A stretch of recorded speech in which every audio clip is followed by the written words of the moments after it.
Right, and turning to the present moment, right now the economy seems even more frightening and precarious than it was last time you were here, which was just 2 weeks ago, or something like that. I would love to get your comments on Bitcoin and Wall Street, and also the fact that the store shelves are still empty. I went to go get some Pepto Bismol for my daughter, and it was Sunday night. There wasn't any, none. At like 3 different stores in the area. And Pepto seems like the kind of thing they stock regularly. And this is not just, that's one tiny example, but we're not living in the pre-pandemic United States where you can just go to the store and anything you wanted was there.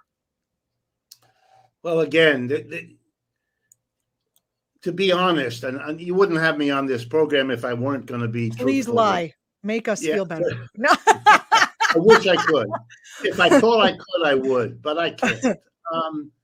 We are going through the decline of the United States capitalist system. We had a great ride up.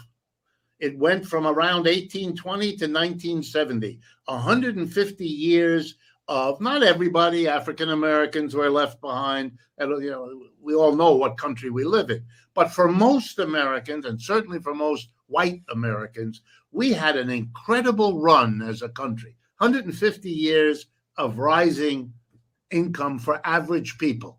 The rich got very rich, but everybody got along on the ride.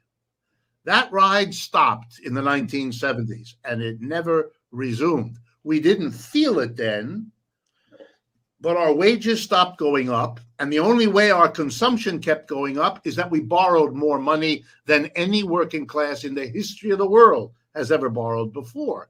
And then that ran out because you can't keep borrowing if your underlying wage doesn't allow you to repay it. All of that fell apart in 2008. And now we are catching up to all that I just said.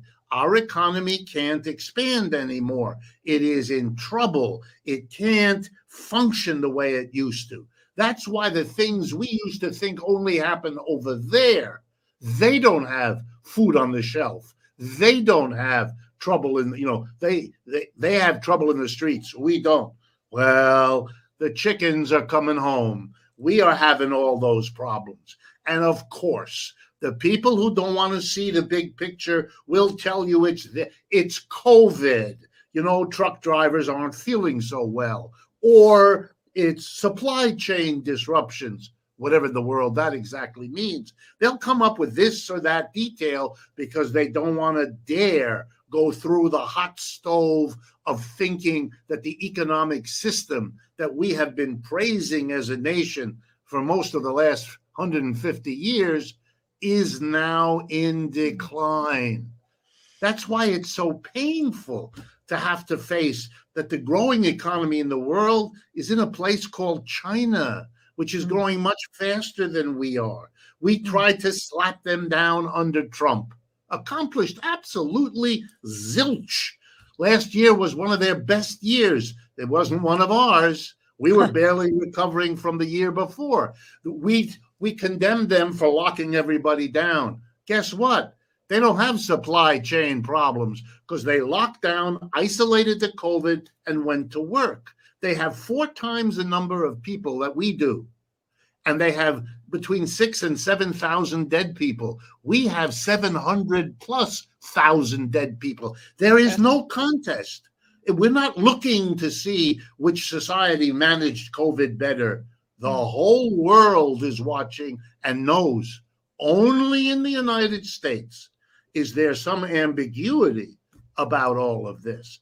And I think these are the signs that I'm afraid I have to tell you that because our leaders can't get their head around the idea that we may have an economic system that's got problems, they have to come up with something else or deny it altogether. And like in psychology, denial rarely solves your problem. Or they're in bed with some of the, the people who are going to benefit. It's not like everyone's going to lose. Very few. There's a few Right. people who will continue to benefit, and they are pulling the strings these days. People have, it's been a very interesting week, little more than a week, what with Bitcoin losing a huge amount of value. I just thought you would have some interesting thoughts on that. I mean, Bitcoin is insane in the first place. Am I right? And then people have lost what they thought was a fortune. Well, let me respond by giving Bitcoin its due. Part of what's going on with Bitcoin is a very understandable feeling of large numbers of people that in this country, the financial system, the banks, they've wrapped it all up. They make a ton of money, and we are all forced to go through the bank. Every time you use a credit card, the money is going through the bank. The bank is who you pay your mortgage to. The bank is who you pay your credit card bill at the end of the month to, et cetera, et cetera. The banks, and there's a desire to be free of that. There's a desire to have some kind of money that doesn't put you in hock to the banking system, especially after they produced that crash in 2008, especially after the government, they arranged to bail them out while the average American was left high and dry. I mean, there's lots of anger. And part of the Bitcoin dream, what brings people to it, is the wonderful notion we can have money, but we don't need those horrible banks. So let's be kind and generous. That impulse is there. The problem is, it's the Wild West. All kinds of people can do all kinds of things in and with Bitcoin and manipulate it, which has been true of every money that has ever been created, whether it's been created by banks or by other government agencies or privately. This is not the first private money. The early America had private banks issuing their own money, so it's not the first time we've done it. But the manipulation of money is built into this system. Anything about which people say money makes the world go round is going to make an awful lot of criminals figure out where they should be going. They should be going to control the money. Bitcoin is not exempt from that process. And because it is a dream, it's easy for people to get frightened that this has now been hijacked by somebody. And indeed, the banks of the world are watching. The minute they think that Bitcoin might become a serious problem for them, they're going to be in there trying to control it and limit it. And their ability to do that, partly by bidding the price up, knocking it down, frightening the public, that will be part of whatever strategies they develop to try to control this. In other words, think that's what's happening now? Yes, you got to change this system. Otherwise, this system will undo, distort, twist, block your efforts. But you got to at least begin by understanding it's a system. There's no magic bullet. Bitcoin isn't the magic bullet. This law, that politician, We're beyond that.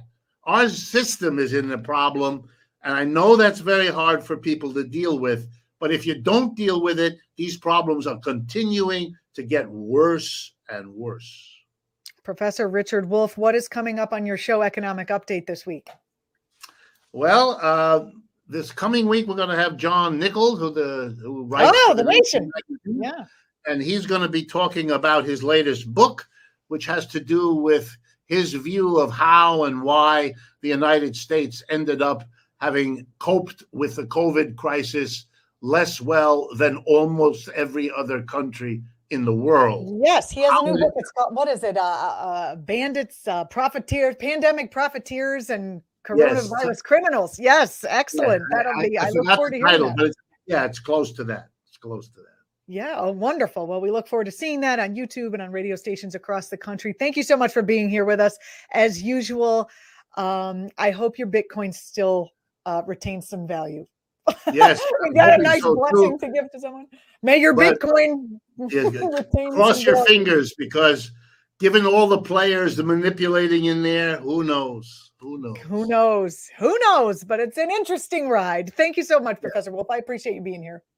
Thank you.